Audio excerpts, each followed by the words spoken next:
Terima kasih dengan lagu yang begitu merdu yang kita baru dengarkan pada saat ini. Dan selanjutnya kita akan mendengarkan perkenalan pembicara yang akan dibawakan oleh Pendeta Gideon. Terima kasih Tante Shirley. Selamat sahabat semuanya. Selamat sahabat. Baik,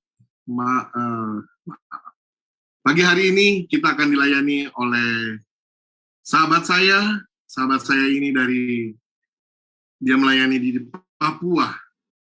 Jadi sahabat saya ini namanya Pendeta Elia Singko.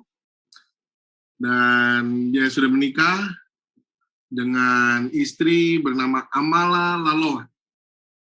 Dan sudah mempunyai seorang anak namanya Misael Elijah Singko. Nah, dan yang sudah dikirimkan kepada saya untuk daftar pelayanan hamba Tuhan kita ini, dari tahun 2008 sampai 2011, pernah melayani sebagai TSPM di pedalaman suku Moni, Papua. Kemudian dari tahun 2011 sampai tahun 2013, melayani bersama HCBN Indonesia di Jakarta. Dan yang saya tahu, kalau nggak salah saat ini juga pada saat itu dia juga sambil bersekolah pilot, yang saya tahu. 2013 sampai 2014 bekerja di Kalimantan Tengah, dan pada tahun 2014 sampai 2017 dia bersama-sama dengan saya berkuliah di Unclub di Fakultas Filsafat. Dan setelah itu beliau ini lulus lebih dulu dari saya 1 semester. Di tahun 2018 sampai 2019 hamba Tuhan kita ini melayani sebagai staf dan koordinator pelatihan 1000 misionari di Kawangkoan. Dan dari tahun 2019 sampai saat ini, hamba Tuhan ini melayani di Adventist Aviation Indonesia sebagai Mission Field Coordinator, menangani pelayanan AAI ke ladang-ladang penginjilan di pedalaman Papua bersama dengan Pendeta Mahmud. Jadi inilah perkenalan pembicara kita sahabat ini yang sudah dikirimkan kepada saya. Biarkan Tuhan memberikan berkat bagi kita semua melalui hamba Tuhan yang sudah Dia asingkan. Terima kasih Jemaat Tumoto Imperium dan selamat melayani bagi sahabat saya Pendeta Elia Singko. Tuhan Yesus memberkati. Saya kembalikan kepada Tante Shirley sebagai MC. Terima kasih Pendeta Gideon. Saat ini kita akan membacakan ayat inti kita yang terdapat dalam Kejadian 6 ayat 9. Inilah riwayat Nuh. Nuh adalah seorang yang benar dan tidak bercela di antara orang-orang sesamanya. Dan Nuh itu hidup bergaul dengan. Sebagai lagu pengantar khotbah, kita akan dengarkan bersama-sama Bersabdalah ya Yesus.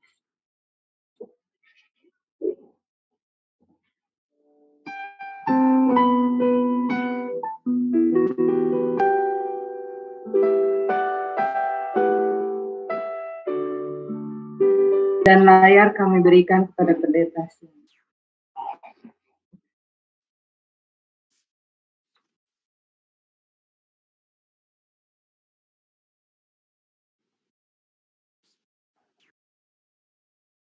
Shalom, selamat hari Sabat saya ucapkan untuk kita semua.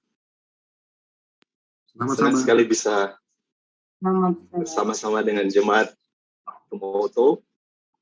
Secara offline, saya sudah pernah bersabat 1 kali waktu di Jakarta, di jemaat Tumoto. Tapi secara virtual ini adalah kali yang ketiga. Jadi senang sekali bisa ada di jemaat Tumoto Imperium di Jakarta. Tentunya adalah satu sukacita di mana kita boleh bersahabat bersama-sama sekalipun secara virtual. Terima kasih untuk lagu-lagu pujian yang sangat merdu boleh mengiringi kita di dalam khotbah ini.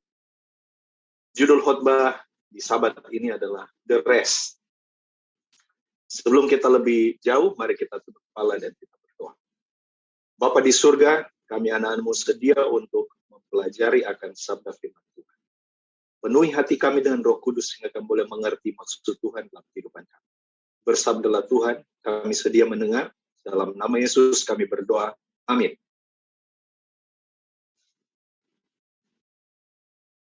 Tentunya setiap orang di atas dunia ini mengharapkan happy ending.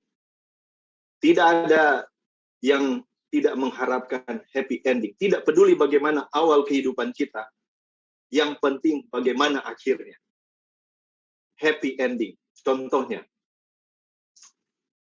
anak yang hilang akhirnya kembali. Bukan anak yang kembali akhirnya hilang. Ataupun mantan pendeta. Mantan preman menjadi pendeta. Bukan kebalikannya. Mantan pendeta menjadi preman. Itu bukan happy ending. Jadi kita semua sekarang menuju kepada ending. Pertanyaannya adalah, apakah ending kita akan happy atau tidak? Itu tergantung bagaimana pilihan-pilihan dalam kehidupan kita. Di tahun 2018, ini adalah pemandangan di tahun 2018. Pada saat ini kita memakai masker bukan karena COVID. Ini kita memakai masker karena kita sedang berkunjung ke Palu. Di bulan September, kita ketahui bersama, kota Palu dan sekitarnya dihantam oleh tsunami. Tsunami, gempa, dan likuifasi. Dan ini adalah jembatan yang sangat terkenal, itu jembatan Roa-Roa. Dan dia hancur bagaikan kertas. Tentunya kita pun bertanya-tanya, bagaimana kita akan mengakhiri kehidupan kita dengan happy ending? Saudara, kita menggunakan masker karena bau mayat masih ada di mana-mana. Kita melihat pemandangan yang luluh lantah. Bagaimana bangunan tenggelam di dalam tanah, bagaimana kampung bergeser 700 meter, bagaimana semuanya hancur oleh karena bencana yang sekejap. Saat ini, setelah 2018 dihantam oleh berbagai peristiwa, 2019 kita dihantam oleh pandemi yang melanda seluruh dunia, itu COVID-19. Tidak berhenti, 2020 sampai saat ini 2022 sudah masuk pada Omikron. Sehingga muncul pertanyaan, bagaimana kita bisa mendapatkan happy ending? Kita melihat ada sukacita, tetapi kita juga melihat ada duka cita. Saat ini kita juga melihat ada kesenangan, tapi juga ada kepahitan. Kita melihat ada kelimpahan, tapi juga ada kelaparan. Kita melihat kehidupan, tapi juga kita menyaksikan kematian. Percaya atau tidak, semua kita sedang mengharapkan happy ending. Apa kata firman Tuhan? Firman Tuhan berkata bahwa awal segala sesuatu sebenarnya Tuhan mengharapkan segala sesuatu itu adalah indah. Dalam Kejadian 1 ayat 1 menyatakan bahwa segala sesuatu itu bermula dari Allah dan di akhir dari penciptaan. Kejadian 1 ayat 31. Allah menyatakan segala yang dijadikan Tuhan itu sungguh amat baik. Ketika manusia jatuh ke dalam dosa, segala sesuatu yang amat baik ini berubah. Semua berubah dengan sekejap. Dan kita ada di dalam momen ini. Kita ada dalam situasi ini. Namun, semakin larut manusia jatuh ke dalam dosa, semakin dunia ini semakin tidak seperti yang Tuhan rencanakan. Kejadian 6 ayat 5. Ketika dilihat Tuhan bahwa kejahatan manusia besar di bumi dan bahwa segala kecenderungan hatinya selalu membuahkan kejahatan semata-mata. Ayat yang ke-6. Ayat yang ke-6, pasal yang ke-6 ayat 6 sampai 8. Maka menyesallah Tuhan bahwa Ia telah menjadikan manusia di bumi dan itu memilukan hatinya. Saudara sekalian, ketika kita melihat situasi saat ini memilukan hati kita. Tapi sadarkah kita, Tuhan pun melihat semua yang terjadi saat ini, itu memilukan hatinya. Firman Tuhan, aku akan menghapuskan manusia yang telah kuciptakan itu dari muka bumi. Baik manusia maupun hewan dan binatang-binatang melata dan burung di udara, sebab aku menyesal. Aku telah menjadikan mereka.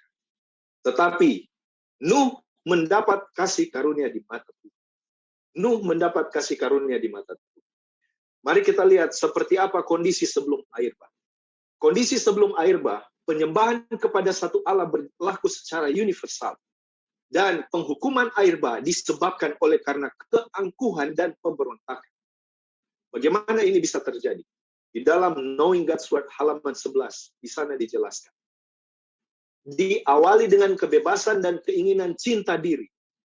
Itu terlihat bergerak dari dalam hati, pikiran, dari rumah, keluarga, setiap keturunan, hingga masyarakat umum. Janji penghukuman Allah hampir menghancurkan setiap keturunan untuk menyelamatkan. Tuhan melihat bahwa pemberontakan keangkuhan ini sudah sangat merajalela sebelum air bah. Dan Tuhan berencana untuk menyelamatkan manusia. Dan Nuh mendapat kasih karunia di mata Tuhan. Inilah riwayat Nuh. Inilah riwayat Nuh. Nuh adalah seorang yang benar. Ia tidak bercela di antara orang-orang sezamannya. Dan Nuh itu hidup bergaul dengan Allah. Saudara sekalian, Nuh ini, dia memperoleh anak di saat ia berusia 500 tahun. Kurang lebih setengah milenium, Nuh dinyatakan hidup bergaul dengan Allah. Artinya, Nuh ini lebih dari Henokh. Henokh hidup bergaul dengan Allah hanya 300-an tahun. Dan dia diangkat. Sedangkan Nuh, dia berusia 500 tahun. Setengah milenium dinyatakan oleh Allah hidup bergaul dengan Allah.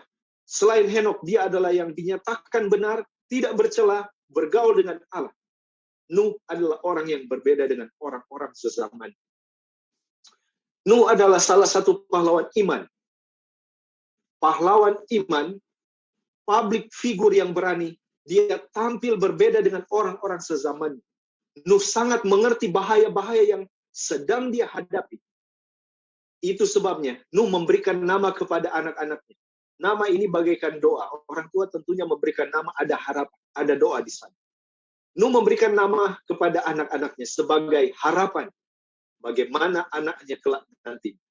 Nuh memperanakan 3 orang anak laki-laki, Sem, Ham, dan Yafet. Di saat bumi sedang rusak dan penuh dengan kekerasan. Sesungguhnya, anak-anak Nuh ini tidak ditulis berdasarkan usia. Susunannya bukan berdasarkan usia. Yang mana seharusnya, kalau dihitung dari yang paling tua, harusnya adalah Yafet, Sem, dan Ham. Tetapi disebutkan Sem, Ham, dan Yafet. Mari kita lihat arti nama dari anak-anak. Sem artinya kemasyuran. Sementara dunia yang bobrok, Nuh mengharapkan anaknya boleh memperoleh kemasyuran. Sementara dunia yang semakin kacau, Ham artinya kehangatan, keramahan. Sementara dunia manusia semakin individualisme, harapan dari Nuh, anak-anaknya ini boleh memperoleh kehangatan, keramahan. Yafet artinya keindahan, ekspansi. Sementara dunia semakin rusak, semakin hilang akan citra Allah. Kerinduan dari Nuh adalah anak-anaknya yang setia ini boleh memperoleh keindahan yang berbeda. Dan boleh semakin ekspansi. Nama Tuhan boleh semakin dikenal. Nama juga memberikan kesan nubuatan. Nama Nuh sendiri adalah artinya the rest. Yang sisa. Sem, arti yang lain juga adalah name. Oleh karena Sem mempertahankan integritasnya, namanya, statusnya sebagai anak Tuhan yang setia, Sem mendapat kehormatan sebagai leluhur Israel. Dan dari dialah garis keturunan Yesus lahir. Inilah sebabnya penulisan Ibrani menempatkan Sem di yang paling atas. Walaupun dia bukan yang tertua, namun dia mendapat kehormatan oleh karena integritas, kesetiaannya. Demikian juga dengan Anda dan saya. Ketika kita tetap setia, mempertahankan integritas kita, Tuhan akan menempatkan nama Anda di urutan teratas di dalam kerajaan surga. Berdasarkan cerita, ini hanya informasi. Berdasarkan cerita, ataupun perhitungan teks Ibrani, air bah ini terjadi pada tahun 1656, bulan yang kedua tanggal 17. Dan ada banyak versi cerita mengenai air bah. Ada kurang lebih 80.000 cerita. Dan kisah yang paling populer terdapat di tempat-tempat ya ini. Niniwe, Cina, Yunani, Babylon, Wales, dan seterusnya. Hal ini terjadi oleh karena semua suku bangsa, kita ketahui bersama, tersebar dari ketiga anak Nuh ini. Dan apa sebenarnya misi Tuhan memberikan Bahtera Nuh? Bahtera Nuh dibuat untuk misi penyelamatan. Pertanyaannya adalah apa yang diselamatkan? Mari kita lihat. Ini sebuah hal yang sangat menarik. Bila ada dosa yang lebih besar dari dosa-dosa yang lain, sehingga makhluk hidup harus dibinasakan. Sehingga makhluk hidup harus dibinasakan oleh air bah. Adalah kejahatan besar berupa percampuran. Atau ada bahasa ilmiahnya disebut amalgamasi. Ada kemungkinan antara manusia dan hewan.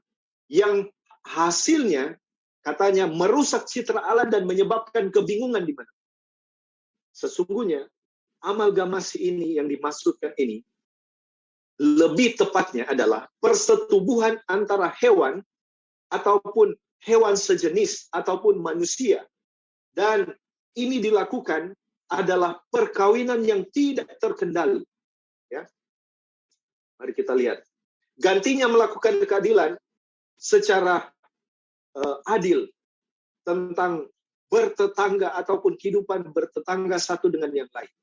Kehidupan di saat itu, keinginan mereka sendiri untuk melanggar hukum. Orang-orang pada saat sebelum air bah, mereka punya kecenderungan untuk memiliki banyak istri, yang mana bertentangan dengan peraturan Allah. Dan dalam hal memperoleh istri-istri yang banyak. Banyak pria-pria melipat gandakan istri untuk mereka sendiri. Namun dalam proses itu meningkatkan kejahatan dan ketidakbahagiaan. Caranya katanya seperti ini. Jika seorang memilih untuk ambil istri orang, ternak orang, ataupun apa yang orang miliki, dia seenaknya ambil saja. Dia seenaknya menang sendiri. Asalkan dia kuat, dia hebat, mau ambil itu dengan paksa atau membunuh, dia lakukan itu dengan dia rasa sukacita. Dan dalam perbuatan kekerasan ini, dia berbahagia. Saudara bisa bayangkan seperti apa momen-momen saat ini bagaikan hukum rimba. Siapa kuat, maka dialah memiliki segalanya. Dan bagaimana dengan spesies-spesies? Mari kita lihat. Setiap spesies dari hewan yang diciptakan Tuhan dipelihara dalam air bah. Jadi ternyata Bahtera Nuh ini bertujuan untuk menyelamatkan semua yang original. Baik makhluk ciptaan, baik manusia. Tuhan berencana menyelamatkan semua yang original. Spesies lain yang membingungkan atau hasil penciptaan atau hasil kawin silang, hasil persilangan antara dua ras yang berbeda dibinasakan dalam air. Semua hasil yang merupakan karya yang bukan original, Tuhan binasakan pada saat air. Semua yang original diselamatkan. Artinya apa? Di saat itu, Nuh, istrinya, dan ketiga orang anak dan suami-suami mereka. Artinya mereka inilah yang masih original. Saudara bisa bayangkan bagaimana kehidupan saat itu. Tuhan menyelamatkan semua yang original. Apa itu? Original dalam memantulkan peta Allah. Sementara pergaulan, perkawinan, kehidupan yang sangat bobrok, Nuh dan keluarganya ini yang masih mempertahankan karakter Allah ini, Tuhan selamatkan lewat Bahtera. Dan juga hubungan-hubungan yang masih original, Tuhan selamatkan. Penyembahan yang masih original, Tuhan selamatkan. Pelayanan yang original untuk kemuliaan Tuhan, Tuhan selamatkan. Saudara-saudara, mari kita pertahankan integritas kita sebagai anak Tuhan original, agar kita diselamatkan. Melihat kehidupan makhluk hidup yang semakin jauh menyimpang dari kesempurnaan, Tuhan berfirman, aku hendak menghapuskan manusia yang kuciptakan. Manusia yang kuciptakan, baik manusia maupun hewan-hewan, binatang-binatang, burung-burung, sebab aku menyesal, aku menjadikan mereka. Tuhan melenyapkan semua yang tidak original. Artinya, semua yang ada di dalam air bah di Bahtera Nuh adalah semua yang masih original sejak Taman Eden. Dan itulah sebabnya masih ada hewan-hewan yang namanya sama dari dulu hingga saat ini. Tuhan menyelamatkan yang original. Bagaimana dengan anak-anak? Anak-anak Nuh yang keluar dari Bahtera itu ialah Sem, Ham, dan Yafet. Yang ketiga inilah, dari ketiga inilah anak-anak Nuh. Dan dari mereka ini tersebar penduduk seluruh bumi. Saya tidak tahu saudara ini dari keturunan mana. Apakah Sem, Ham, atau Yafet? Yang pasti slogan orang Manado ternyata benar. Kita semua basudara. Kita semua basudara. Kita semua ini adalah satu keluarga. Namun, cerita yang tragis terjadi di dalam Kejadian. Kejadian pasal 9 dan Kejadian pasal 10. Ketika Nuh dia keluar dari Bahtera, dia menjadi seorang petani, menjadi seorang petani anggur. Seorang petani anggur, ya. Namun bukan cuma sekedar petani. Ternyata dia juga mencoba buat eksperimen-eksperimen yang lain, ya. Kalau di Manado ada dikenal dengan cap tikus atau pohon seo, ya. Nuh dia mencoba buat eksperimen dari anggur. Apa yang terjadi? Dicatat di dalam Kejadian pasal 9 di bagian akhir di pasal 20-an. Nuh dia minum anggur. Nuh minum anggur yang menyebabkan dia mabuk. Bukan cuma mabuk, di dalam tendanya ini Nuh ini melepaskan semua pakaiannya. Artinya dia telanjang orang bilang. Saya coba renungkan ini waktu sepintas. Saya coba renungkan. Selama hidup saya belum pernah mendengar ada orang yang minum jus anggur sampai mabuk. Ataupun saking dia banyak minum jus anggur sampai membuka pakaiannya. Artinya dia tidak bisa lagi mengontrol akan pikirannya, mengontrol akan tindak tanduknya. Artinya anggur yang diminum oleh Nuh ini bukan jus anggur, tapi adalah alkohol. Dan apa yang terjadi?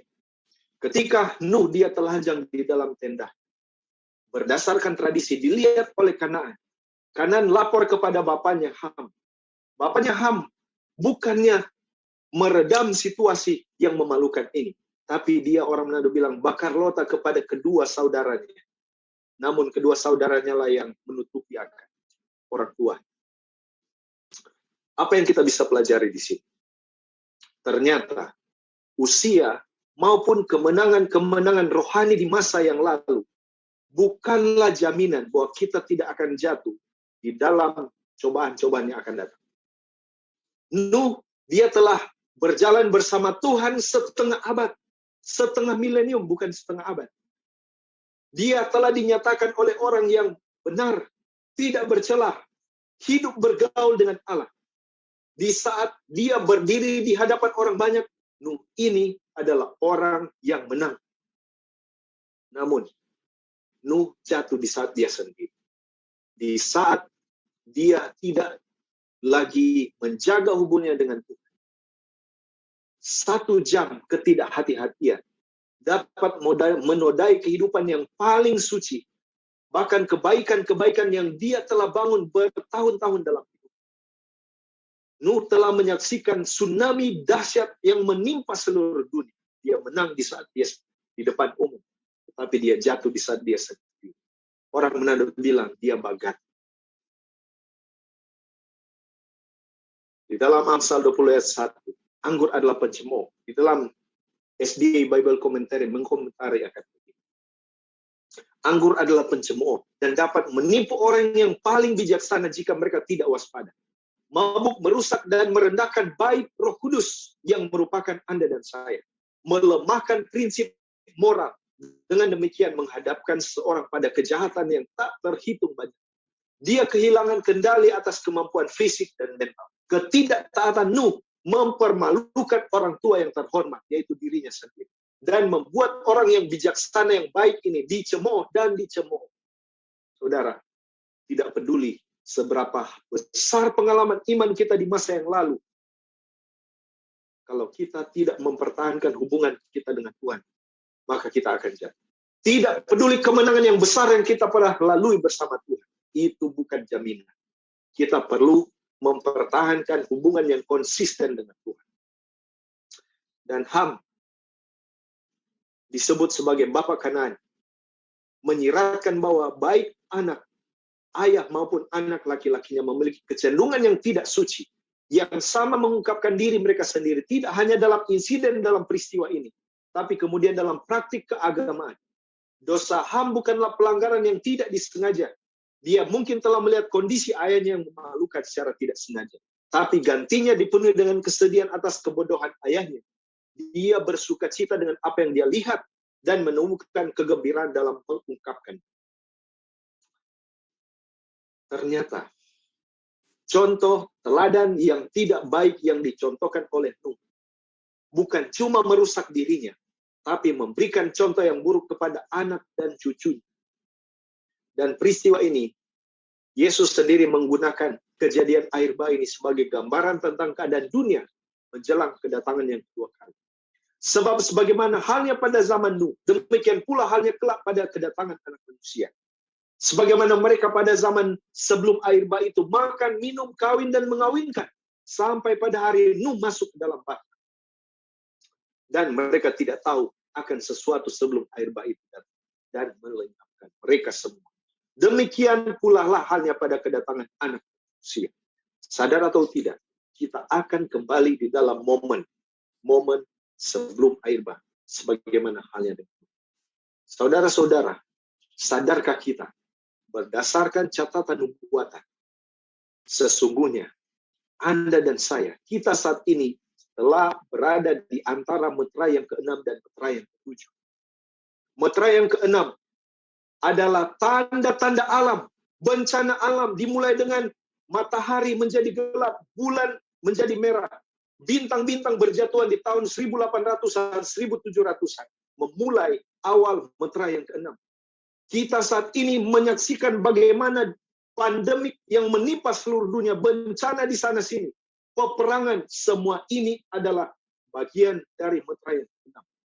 Sadar atau tidak, kita sekarang ini sudah ada di antara meterai yang ke-6 dan meterai yang ke-7. Meterai yang ke-7 itu berbicara silence in heaven, second coming.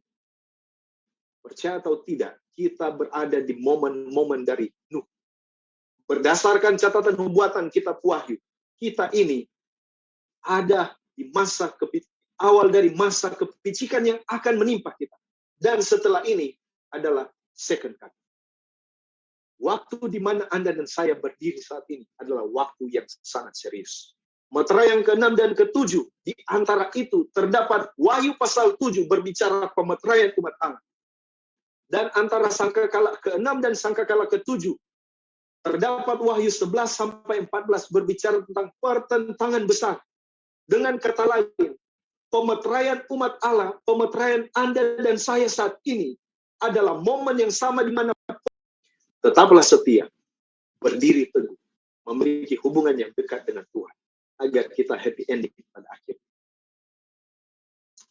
Tahun 2008 adalah awal di mana Tuhan mengizinkan saya melihat, menyaksikan, merasakan bagaimana pelayanan itu. Dan tahun 2008 ini adalah momen di mana Tuhan mengizinkan saya mengalami pengalaman yang luar biasa yang belum pernah saya pikirkan sebelumnya. Dan ini juga mengubah kehidupan saya. Tuhan izinkan saya melayani untuk pertama kalinya sebagai tenaga sukarela. Sebagai tenaga sukarela di Sukumboni, di tanah Papua. Dan di sana kami melayani sebagai guru, mengajar anak-anak yang luar biasa, yang sederhana. Banyak pengalaman-pengalaman yang luar biasa yang dulu sempat saya bagikan. Dan pengalaman-pengalaman ini ternyata tersebar di desa-desa di suku-suku sekitar. Dan banyak pengalaman-pengalaman iman yang luar biasa. Yang salah satunya adalah yang berkesan. Ketika kami melayani, satu kali ada seorang kepala suku datang menjemput kami. Dia katakan, tolong datang ke tempat kami, survei tempat kami, dengan tujuan supaya pelayanan pendidikan, kesehatan juga ada di sukunya. Dan singkat cerita, tahun 2009, saya bersama hamba Tuhan Pendeta Alfian Sadondang, bersama sahabat saya Apolos, kami membuat ekspedisi perjalanan ke suku Wolani.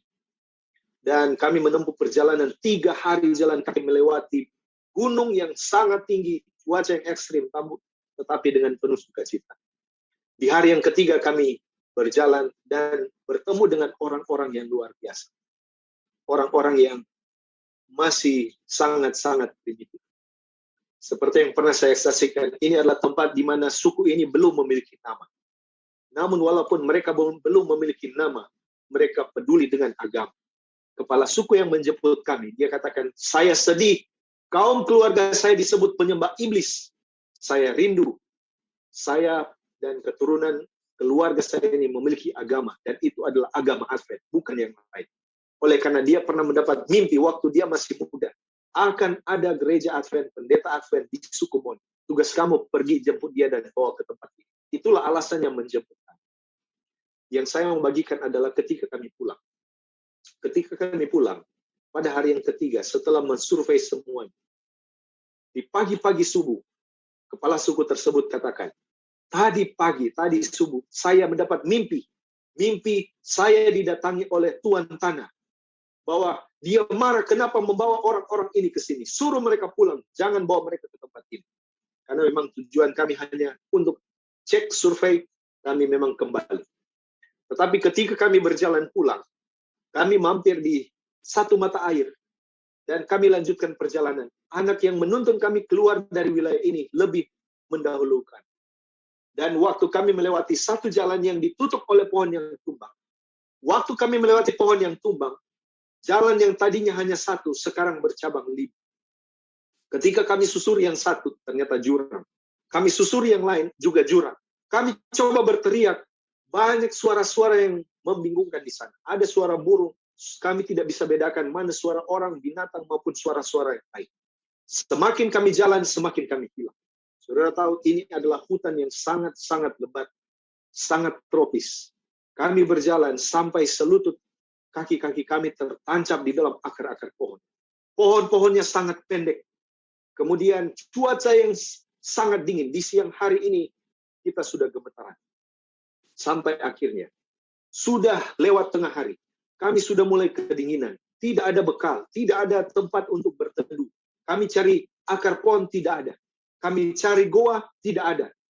Dan satu kali ketika kami sudah mulai putus asa, tadinya kami masih berdoa sendiri-sendiri. Pada akhirnya, sudah sore hari, sudah mulai gelap. Kami akhirnya berdoa bersama-sama. Doa kami bukan lagi doa yang biasa-biasa. Karena kami berpikir, kalau kami sampai bermalam di sini, kami tidak tahu besok masih akan bertahan atau tidak. Karena ini gunung ini dekat dengan gunung Grasberg, gunung es dari PT Freeport. Cuaca yang sangat ekstrim, sangat dingin. Akhirnya kami coba buat api. Kami pasang kertas surat tugas dari daerah misi Papua. Mati, tidak bisa menyala. Bakar plastik, bakar ranting, tidak bisa menyala. Sampai akhirnya kami berdoa sambil merenungkan apa yang disaksikan oleh kepala suku. Bahwa di suku, di hutan di Papua ini masih ada suku kanibal. Jaraknya dia katakan, nama-nama orang di sana dia sebutkan. Masih ada suku hidup di 2 alam. Masih ada suku yang liar. Dan di hutan inilah kami hilang. Sampai-sampai dalam hati saya berdoa, Tuhan, kalau memang ini akhir kehidupan saya, jadilah Tuhan kehendak. Tapi kalau memang Tuhan masih punya misi buat kami, kalau memang Tuhan masih punya rencana buat kami, tolong keluarkan kami dari hutan ini. Kami sudah tidak mampu. Setelah berdoa bersama-sama, berdoa sungguh-sungguh, puji Tuhan, 5 menit kemudian, Tuhan menuntun kami keluar dengan cara yang biasa. Walaupun ketika keluar, kami dapati jalan di mana kami berada semakin jauh dari suku Moni, bukan semakin dekat. Ternyata ada kuasa kegelapan yang membuat kami semakin terputar-putar di hutan yang sangat lebat. Namun Allah kita adalah yang sangat dahsyat, lebih besar daripada apapun. Dan dia menuntun kami, walaupun jalan semakin jauh, namun Dia memampukan kami. Perjalanan semakin jauh, tidak ada bahan makanan. Namun di momen yang luar biasa, ada saja yang Tuhan kirim untuk membuat kami mampu menempuh perjalanan. Dan akhirnya kami tiba di tempat tujuan. Yang saya mau bagikan di sini adalah, tidak peduli bagaimana perjalanan kita, bagaimana suka duka dalam kehidupan kita, bagaimana kita melewati perjalanan kita bersama Tuhan. Yang penting akhirnya. Dan hidup di tengah dunia yang penuh dengan penderitaan, yang penuh dengan ketidakpastian ini. Tanpa Tuhan, kita hidup bagaikan di tengah hutan belantara. Kita hidup bagaikan hilang di tengah hutan yang lebat. Satu-satunya jalan adalah kita bergantung sepenuhnya dengan iman kepada Sang Anak Domba Allah, yaitu Yesus. Kita perlu berserah sepenuhnya kepada Yesus, yang adalah jalan satu-satunya di atas dunia. Sehingga pada akhirnya kita boleh menyaksikan kedatangan Tuhan yang luar biasa, dan kita akan boleh mengalami happy ending yang indah bersama Yesus. Tuhan kiranya memberkati kita semua. Sebagaimana Nuh, the rest, Tuhan rindu kita menjadi the rest di akhir zaman. Kunci kemenangannya adalah, mari kita pertahankan hubungan kita dengan Tuhan secara konsisten, hari demi hari, sampai Yesus datang kedua kali. Kita semua diselamatkan. Adalah doa dan harapan saya dan kita semua. Mari kita berdoa. Bapa kami yang bertahta dalam kerajaan surga, terima kasih untuk firman Tuhan yang luar biasa mengingatkan kami bahwa kerinduan Tuhan adalah kami boleh menghidupi kehidupan yang indah. Kehidupan yang Tuhan sudah rencanakan sejak semula. Namun realitas dosa membuat kami hilang arah. Realitas dosa membuat kami hilang jalan, semakin jauh dari Tuhan. Dipenuhi dengan duka, penderitaan, dan ketidakpastian. Namun, terima kasih, Engkau adalah jalan satu-satunya yang akan menuntun kami untuk memberikan kelepasan. Kami rindu untuk bertemu dengan Engkau di surga. Berkati semua jemaat yang ada di Jemaat Moto Imper. Semua yang ada di Zoom meeting atau ibadah virtual kali. Biarlah kami semua boleh dikuatkan bahwa Engkaulah satu-satunya pengharapan kami. Tolong kami untuk tetap setia di saat kami berdiri di depan umum, bahkan di saat kami sendiri. Biarlah nama Tuhan dimuliakan, kami boleh mempertahankan identitas kami, integritas kami tetap setia di mata Tuhan, dan menjadi saksi bagi sesama. Berkati hamba-hamba Tuhan yang melayani Jemaat Sumonto. Berkati semua tua-tua jemaat. Berkati seluruh anggota jemaat. Biarlah kami semua tetap bergandengan tangan, tetap setia sampai Engkau datang kedua kali. Pada akhirnya kami boleh menyambut dengan penuh sukacita kedatangan semakin dekat. Terima kasih Tuhan. Terima kasih untuk berkat, sukacita, pengharapan, serta janji-janji Tuhan. Bahwa Engkau akan bersama-sama dengan kami sampai pada akhir zaman. Kiranya boleh menjadi satu kenyataan, kesaksian hidup, menjadi kisah yang indah kami bersama Tuhan. Adalah doa dan pengharapan kami. Kami bawa semua ini dalam nama Yesus, nama yang indah, Tuhan dan Juru Selamat kami. Amin.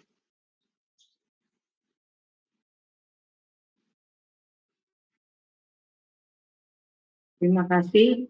Kami bersyukur kepada Tuhan sehingga kita